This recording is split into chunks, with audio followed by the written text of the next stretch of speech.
Muy buenas noches, mi nombre es Luis Cárdenas, bienvenidos a Punto Cero.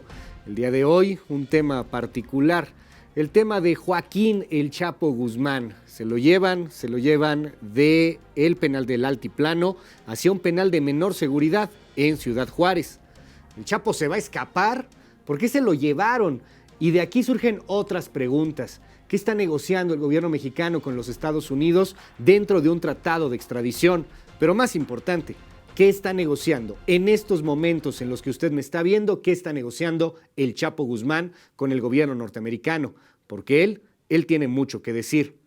De esto y más platicamos hoy en Punto Cero. Mi cuenta de Twitter, @LuisCárdenasMX. Comenzamos. Estamos de la fregada. Si en la emergencia epidemiológica... Creo que eso no me va a caber en la cartera. Pues uno te hizo ganar, pues tú vas a hablar con uno, pues viejo, ¿no? Todo por el cochino dinero. ¿Por qué le tiene tanta admiración a un dictador? Hace unos días, en el diario Excelsior, la primera plana hablaba de la Chapo Fortuna, parte de la Chapo novela. ¿Qué está pasando con los bienes del Chapo Guzmán? ¿Qué está pasando con las casas, con el dinero, con todo lo que puede generar el cártel de Sinaloa? ¿Y qué está sucediendo con el tema de la extradición? ¿Está negociando el gobierno mexicano algo? ¿No está haciendo nada? ¿Se va a ir el Chapo? Todo el beneficio lo tendrán los norteamericanos y nosotros, como siempre, nos quedaremos nada más mirando. Mi cuenta de Twitter, @LuisCárdenasMX. Hoy platicamos sobre el caso del Chapo, concretamente sobre su extradición y sobre los bienes. ¿Qué va a pasar con todo ese dinero, con todo el imperio de Joaquín Guzmán Loera? Estamos con el diputado Federico Doring. Federico, bienvenido a Punto Cero. Gracias. ¿Cómo estás? Gracias por estar con nosotros. Oye, Federico, un punto de acuerdo en la Cámara de Diputados que han lanzado, un punto de acuerdo que va exigiéndole a la Cancillería y exigiendo también a la PGR que expliquen cómo va el tema de la extradición del Chapo. Más allá de la cuestión legal, una cuestión ya quizá un tanto metalegal, porque bueno, legalmente hablando hay un tratado de extradición y va en todos sus términos. ¿Qué es lo que están exigiendo? ¿Qué es lo que están sospechando, mejor dicho, del gobierno federal en torno a este tema? ¿Qué tendría que negociar el gobierno o qué es lo que tendría que estar haciendo pues para que no saliéramos total y completamente perjudicados, para que pudiéramos tener una ventaja en una extradición de Joaquín El Chapo Guzmán?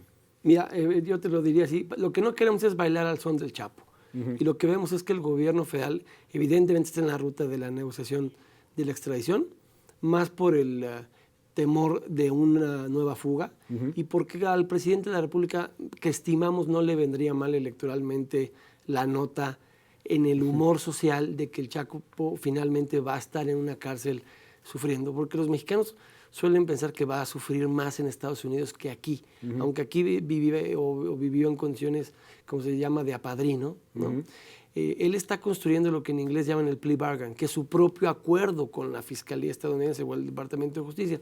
Y lo que nosotros señalábamos es que te lo dejo aquí. Gracias, Federico. Se llama Sharing Agreement, que es un convenio que firmaron en 2001 el gobierno de México y el gobierno de Estados Unidos.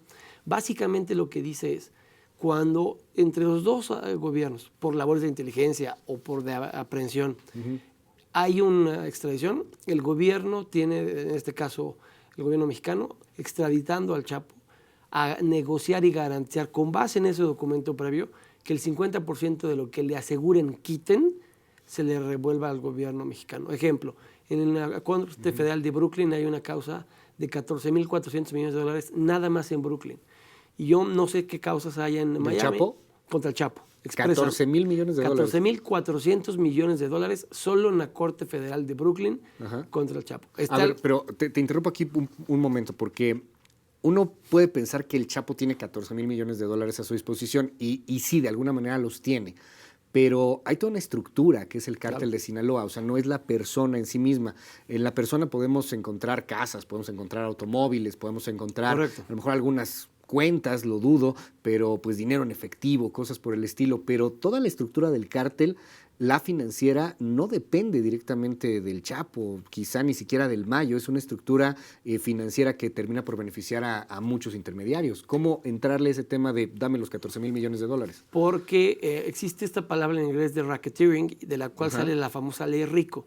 Y la ley RICO es la que le permite al gobierno estadounidense no solo procesar penalmente, sino congelar los activos de todas aquellas empresas estadounidenses que hacen operaciones ilícitas con otras empresas, inclusive fuera de Estados Unidos. Con lo de la OFAC, por ejemplo, cuando entras a la lista negra de la OFAC, que es una lista que tiene el brazo armado del Departamento del Tesoro, en ese momento tú ya no puedes hacer nada y tus cuentas pueden ser congeladas, y si tú haces negocio con alguien que esté en la OFAC, también igual vas para adentro. Exacto. Y el vocablo es ese de racketeering.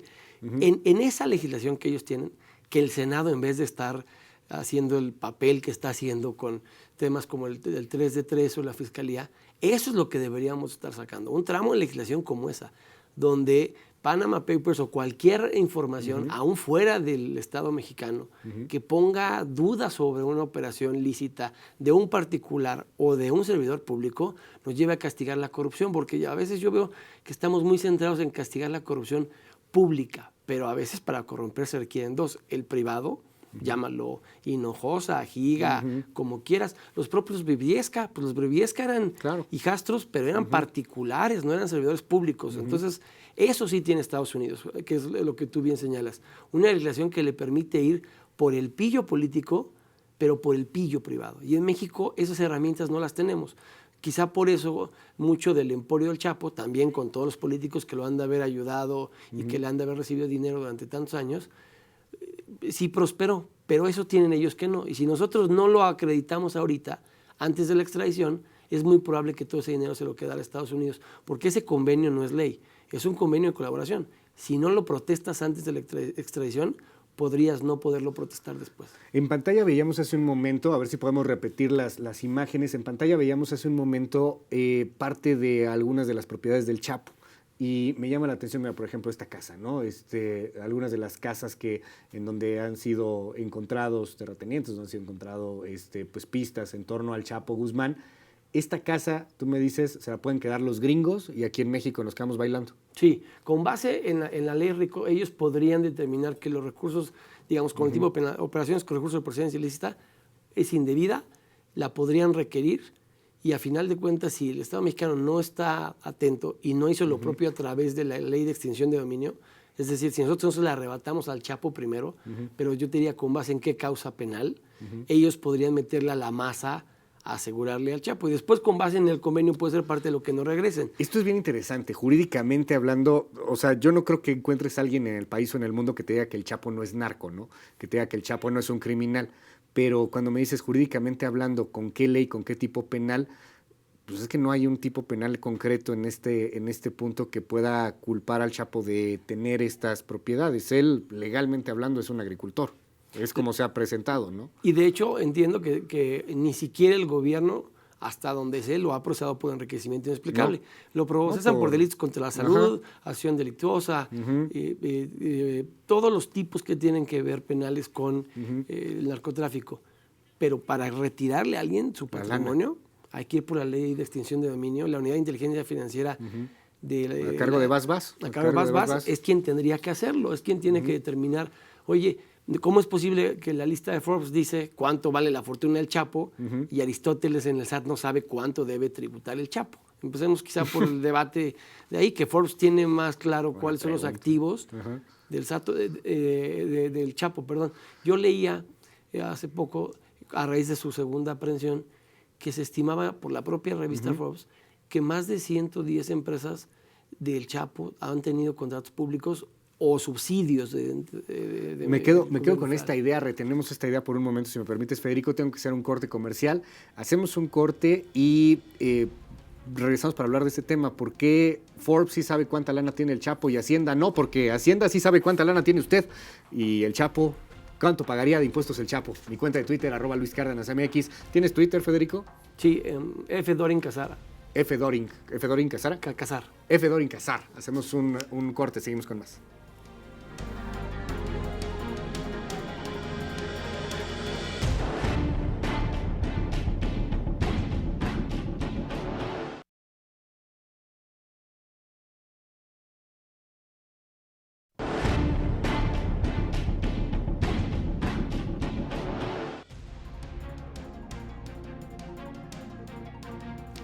Seguimos en Punto Cero, mi cuenta de Twitter, @LuisCárdenasMX. Oiga, buena pregunta la que hace aquí Federico Doring. A ver, nada más a ojo de buen cubero. Si el Chapo pagara impuestos, ¿cuántos impuestos tendría que pagar, Federico? Pues esa es la pregunta para Aristóteles, pero con base en la lista de Forbes tendría que haber pagado, pues sería en términos de SAT grande contribuyente, sería miembro del Consejo Coordinador Empresarial, quizá del... Si no es que el presidente, ¿eh? Muy probablemente, Si no es que el ¿no? Estaría presidente. tributando al lado de personas tan importantes como don Lorenzo Servige, Zambrano, Germán Larrea, Emilio Azcárraga, Ricardo Salinas Pliego, muchos de ellos. Pero no sabemos cuánto es lo que debe de tributar, pero Forbes tiene bien detectadas sus empresas.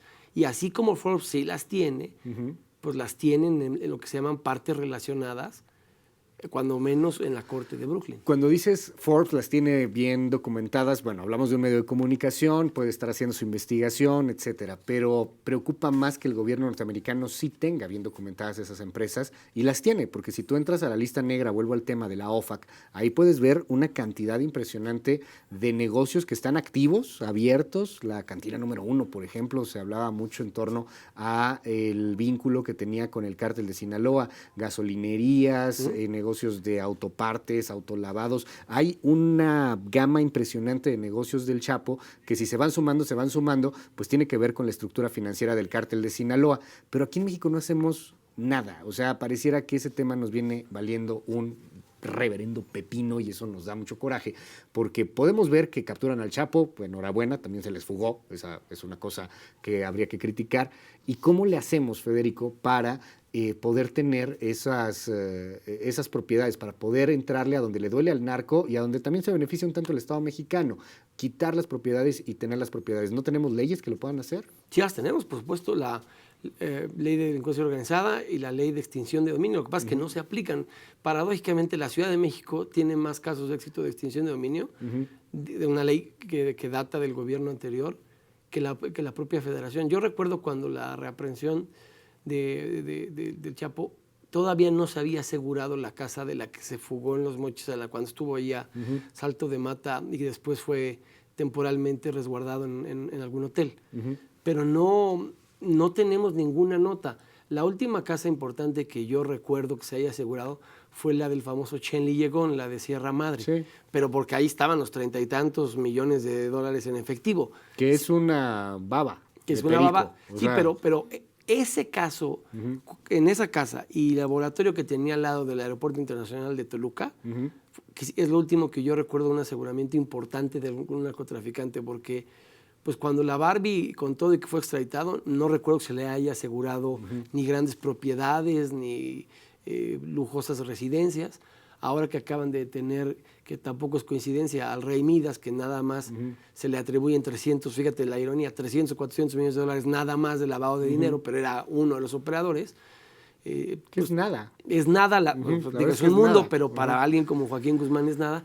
Pero para el gobierno mexicano fue un gran éxito. Pero yo te preguntaría, y de los 300 o 400 millones que el gobierno mexicano dice que el rey Midas lavaba anualmente, pues no hay nada. ¿Dónde está esa lavandería? O sea, porque ¿La ropa limpia dónde quedó? Sea, se le adjudica esto, se considera que pudo haber hecho tanta lana, 14 mil millones de dólares, el caso del Chapo Guzmán, lo que me dices en una corte norteamericana, es lo que pueden estar calculando, pero la lana en sí, como la de Chen Lillegón, ahí estaban los millones y las pacas de dinero, no hay aseguramientos de lana al crimen organizado.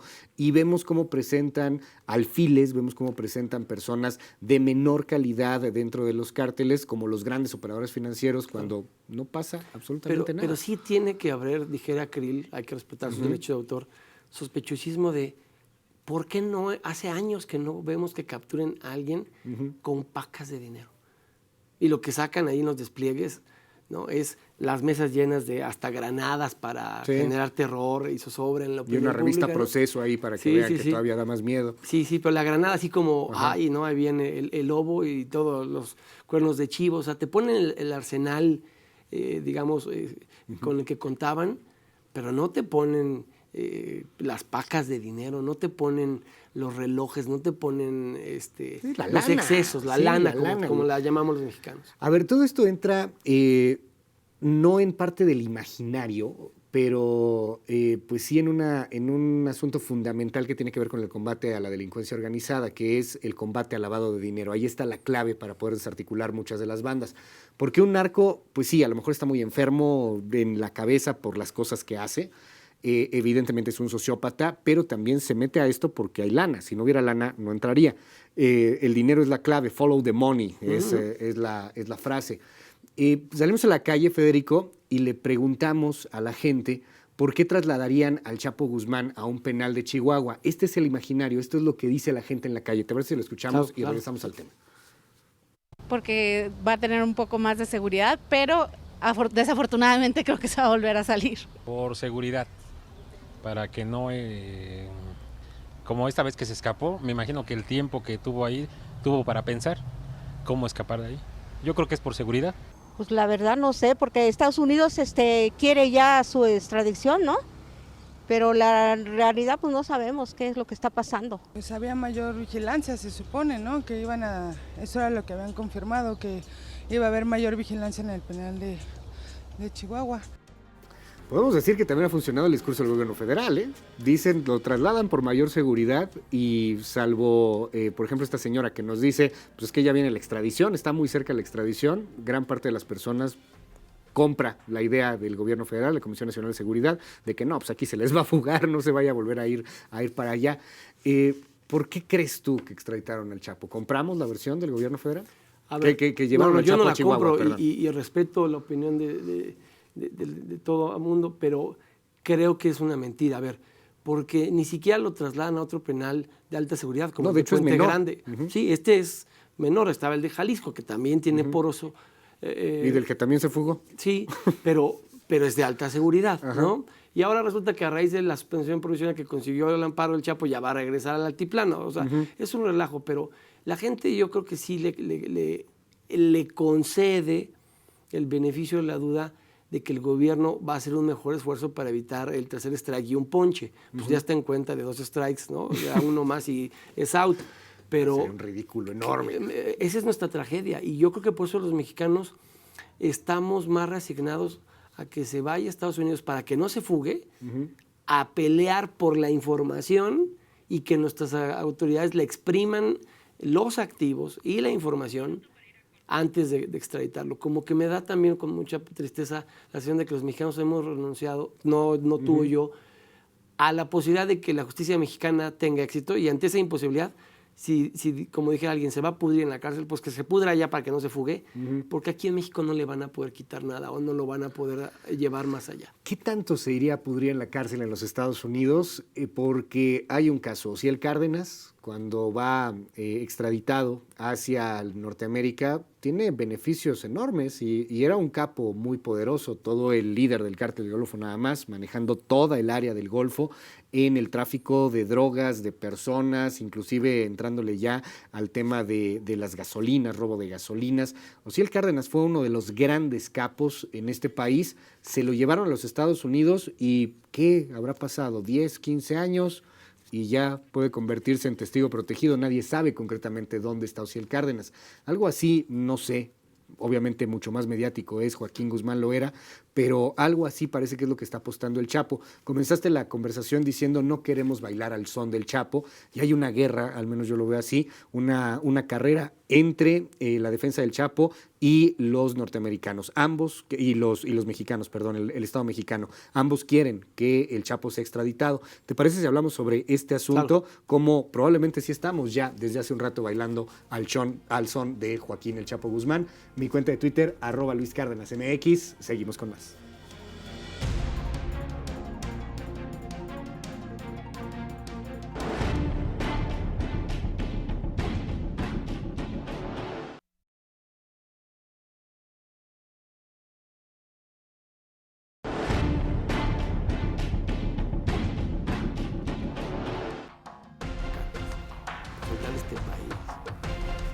Seguimos en Punto Cero, @LuisCárdenasMX, mi cuenta de Twitter. Platicamos con Federico Doring sobre el Chapo Guzmán. Federico, hablábamos hace un momento de que hay una carrera. Por un lado, el Chapo Guzmán quiere ser extraditado. Él quiere estar en los Estados Unidos porque puede lograr un buen acuerdo. Contrataron un abogado, así nos lo dijo el abogado José Refugio, el abogado del Chapo Guzmán. Contrataron un abogado ya en los Estados Unidos. Estamos hablando de William Stover, un especialista en temas criminales, tengo entendido, tiene sede en Virginia, y están tratando de llegar a un acuerdo con los norteamericanos. Si llegan al acuerdo, el Chapo se desiste de todo, entra de acuerdo al tratado de extradición a un allanamiento, se allana a la extradición voluntaria y se puede ir mañana mismo a los Estados Unidos si el Chapo quiere. Por otro lado, es un proceso que él mismo está tratando de retrasar. Nos decías hace rato, pues ya se regresa al altiplano, estoy tratando de retrasar todo el tema para ganar tiempo y tener un acuerdo con los norteamericanos. En esa perspectiva, viéndonos como somos, los norteamericanos creo que tienen un papel fundamental y de ganar. ¿Por qué tendrían que compartir información con nosotros? Viéndolo desde una perspectiva quizá un tanto maquiavélica, egoísta, pero no lo han hecho, no lo hicieron en un momento en el que les abrimos todas las puertas para que hicieran las investigaciones aquí, no compartieron muchas cosas, hacían operaciones aquí en nuestro país y se quedaban con todo. Las tenemos de ganar, ¿podríamos hacer algo ahí? A ver, pues depende de que el gobierno proteste a tiempo este acuerdo y lo vuelva parte del acuerdo de extradición, valga la redundancia. Y déjame darte quizá un elemento todavía más sombrío que habría que poner en tu análisis, que coincido. ¿Cuánto vale Joaquín Guzmán para el discurso de Barack y a quien nominen los demócratas contra un xenófobo como Trump? Porque esto puede valer mucho en el discurso de no todos los mexicanos son personas a las que hay que construirles un muro, no todos los mexicanos deben de ser excluidos del American Dream, ¿no? Y este gobierno tiene una política distinta, no xenófoba, migratoria, el American Dream de los estudiantes que no reconocieron los republicanos, pero estamos castigando a los malos mexicanos. Eso en el contexto estadounidense, para desfondar el discurso de Donald Trump, ¿cuánto valdría ya? Pues si el gobierno mexicano supiera negociar, cosa que creo que no sabe hacer, pero si supiera negociar, podríamos negociar mucho más que lo que tienes en tus manos. El problema es si nuestro gobierno está más preocupado por negociar que el Chapo no dé los nombres de los mexicanos allá, que por negociar algo en el interés público tuyo, mío y de todos en este país. Y está preocupado para que no se escape. Para que no y se les para vuelva que si a se jugar. escapa, se escape con suficiente amnesia para no recordar quiénes lo prohijaron en Sinaloa y después a cuántos candidatos a la presidencia durante tantos años Sí, estuvo le cerró el financiando. ojo. Sí, estuvo financiando. Seguramente que será información que les tendrá que dar hacia los norteamericanos. Caso interesante, cuando surgen las declaraciones de esta hija del Chapo Guzmán y después surgen filtraciones supuestamente de la CIA y del Departamento de Estado que decían, no, esa no es la hija del Chapo Guzmán, me llamaba mucho la atención porque esta hija termina siendo una tercera en discordia que no le convenía ni a México ni al Chapo, porque si ella hablaba y decía muchas de las cosas que únicamente sabe su papá, que sabe Joaquín Guzmán, pues le iba a fregar el tema de negociación. Ya no puedes negociar información cuando esa información está en la primera plana. Pero, a ver, lo que tú dijiste, Trump, Barack Obama y el Chapo Guzmán, ¿cuánto valdría para Barack Obama en estos momentos tener el Chapo allá? Pues era al revés también, un discurso xenófobo como Trump diría ahí, como ese que tenemos ahí, detenido en una cárcel en California o en donde sea, como ese son todos los mexicanos. Pero entre más se radicaliza, más me parece a mí se debilita, porque el discurso va a encontrar, yo creo que Trump está haciendo algo similar a lo que hace López Obrador en México, unos discursos muy estridentes para radicalizarse en el espectro político y luego la realidad llega. Hay que ver cómo es el discurso de López Obrador y cómo gobernó. Y cuando gobernó la ciudad, gobernó del lado de los poderes fácticos y de los intereses económicos de la ciudad. Y ahí están los testimonios, y están construidos y están a la vista de todos. Entonces, me parece que pues, sería muy interesante para los demócratas y para Barack tener un gran acierto político en esta coyuntura y poner a Trump en la disyuntiva de sí celebrar y tener que reconocerle un mérito a Barack, pero poder construir la diferenciación entre no todos los latinos que han buscado una oportunidad de desarrollo en Estados Unidos son lo que Trump dice que son. En este discurso, en esta idea, Federico, la elección ya está a la vuelta de la esquina, es en noviembre.